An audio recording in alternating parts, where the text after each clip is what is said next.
Masyarakat Indonesia yang terhormat, propaganda Rusia yang berbohong bekerja keras di negara Anda untuk mendistorsi kesadaran publik dan membenarkan agresi keras kriminal Rusia terhadap Ukraina. Sayangnya, banyak warga negara Indonesia yang tidak mengecek fakta dan percaya kepada kebohongan Rusia itu. Mereka percaya bahwa para Nazi yang mitos merebut kekuasaan di Ukraina dan membenci semua orang berturut-turut. Mereka percaya bahwa Stepan Bandera adalah hampir saudara Hitler dan seorang ideologis fasisme Ukraina. Mereka juga percaya bahwa orang Rusia adalah teman akrab orang Indonesia dan tanpa pamrih berperang melawan kejahatan dunia serta mendukung negara-negara muslim dan menentang kejahatan barat. Walaupun demikian, kehidupan sehari-hari memperlihatkan bahwa banyak contoh kebohongan Rusia. Kami memberikan satu contoh saja. Pada bulan Agustus tahun lalu, menjelang Hari Kemerdekaan Indonesia, telah didirikan sebuah plakat peringatan untuk menghormati penyair terkemuka Indonesia Khairil Anwar di kota Nizhyn, Ukraina.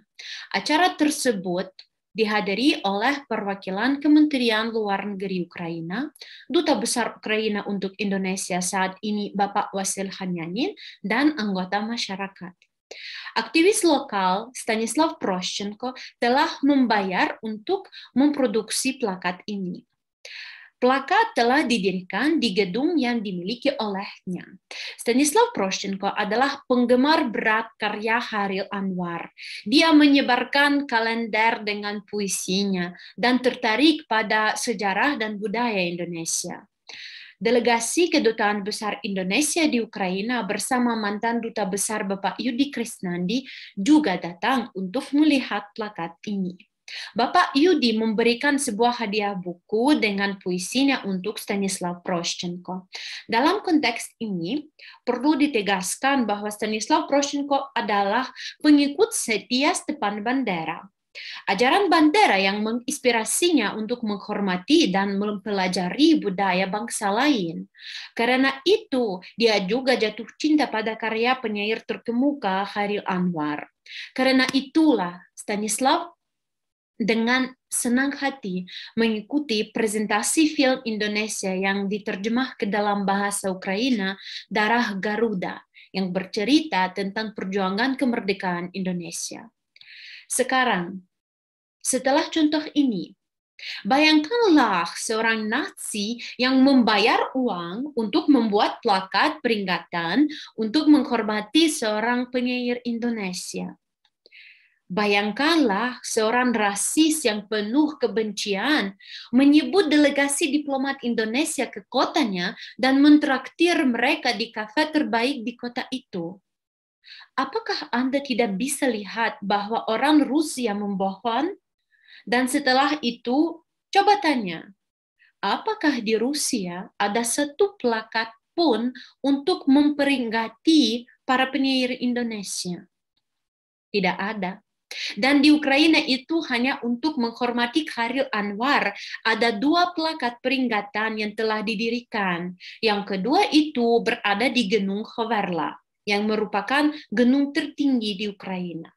Dan jika bukan karena invasi Rusia, sebuah jalan dengan nama Khairil Anwar akan muncul di Ukraina pada musim panas ini untuk menandai peringatan 100 tahun kelahirannya. Dan perhatikan juga bahwa ini dilakukan oleh para aktivis masyarakat Ukraina, bukan oleh pemerintah. Bukankah ini membuktikan rasa hormat yang tulus dari patriot sejati Ukraina untuk budaya Anda? Mau tahu masa depan sahabat sejati Indonesia Stanislav Proshchenko itu? Ketika penjajah Rusia melancarkan perang besar melawan Ukraina pada tanggal 24 Februari tahun ini, Stanislav mengangkat senjata untuk mempertahankan tanah airnya. Menariknya, bahwa ada bukti bahwa ia terus-menerus membaca puisi Chairil Anwar Karawang Bekasi yang telah diterjemah ke dalam bahasa Ukraina, dan dia terinspirasi oleh kata-kata penyair terkemuka Indonesia.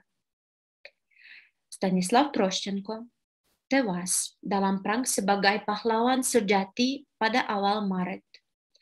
Pada tanggal 11 April, sebuah plakat peringatan untuk Stanislav Troshchenko didirikan di gedung yang sama tempat plakat peringatan Chairil Anwar dipasang. Untuk menghormatinya, Bapak Yuri Kosenko, Ketua Dewan LSM Inisiatif Ukraina, yang telah mengimplementasikan banyak proyek yang berkaitan dengan promosi budaya Indonesia, tiba di Nijan. Dia telah belajar bahasa Indonesia sendiri, dan anak perempuannya juga belajar bahasa Indonesia di universitas. Yuri Kosenko juga merupakan pengikut setia Stepan Bandera, seperti semua anggota organisasi yang dipimpinnya. Ternyata teman-teman Indonesia terkasih patriot Ukraina menunjukkan rasa hormat terhadap negara dan budaya, bahasa dan tradisi Anda, dan Anda tanpa berpikir mengulangi kebohongan Rusia, menyebut mereka Nazi, dan dengan gembira meneriakkan hurra ketika Anda membaca tentang kekejaman penjajah Rusia di Ukraina, dan bersuka cita ketika orang-orang itu terbunuh. Mungkin sekarang sudah waktu tepat untuk mengecek informasi dan refleksi.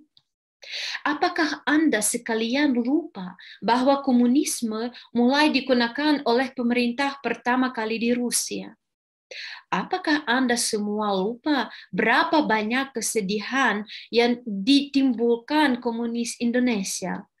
Mungkin Anda diperlukan untuk mengunjungi Museum Pengkhianatan PKI Komunis di Jakarta dan berpikir sekali lagi tentang itu. Tahukah Anda bahwa Rusia kini telah secara resmi menyatakan dirinya sebagai penerus Uni Soviet? Mengapa Anda begitu marah ketika beberapa peneliti mulai mempelajari terlalu dekat kerjasama Presiden pertama Anda, Soekarno, dengan Jepang, dan tanpa kritik menerima informasi tentang kerjasama tokoh Ukraina dengan Jerman selama Perang Dunia Kedua? Tentu saja Soekarno dan rekan-rekannya menggunakan Jepang untuk memperoleh senjata dan keterampilan militer untuk memperjuangkan kemerdekaan Indonesia, dan tidak punya hubungannya dengan kejahatan imperialis Jepang. Tetapi itu sama saja yang orang Rusia pernah melakukan, orang Ukraina pernah melakukan. Selain itu, tentara pemberontak Ukraina bertempur di dua front, melawan Nazi Jerman dan melawan komunis Rusia. Tujuan satu saja, Ukraina yang merdeka. Anda perlu tahu pada kenyataannya bahwa itu orang Rusia sebagai orang imperialis yang menyebarkan kejahatan dimanapun mereka bisa. Di Ukraina tidak pernah dan tidak ada penganiayaannya terhadap warga negara karena asal nasional atau agama. Ideologi nasionalisme Ukraina yang benar, khususnya dalam bentuk yang dikembangkan dan dipraktikkan oleh pejuang kemerdekaan Ukraina Stepan Bandera, tidak pernah punya hubungan dengan ideologi misotropis seperti fasisme, nasisme, atau komunisme. Faktanya, dua saudara laki-laki Stepan Bandera tewas oleh Nazi Jerman, dan dia sendiri menghabiskan beberapa tahun di kamp konsentrasi Sachsenhausen.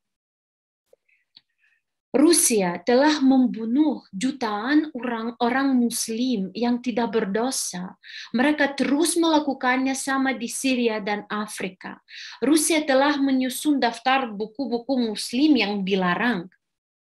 Dan di Ukraina, orang Muslim merasa sebagai warga negara yang setara di negara mereka.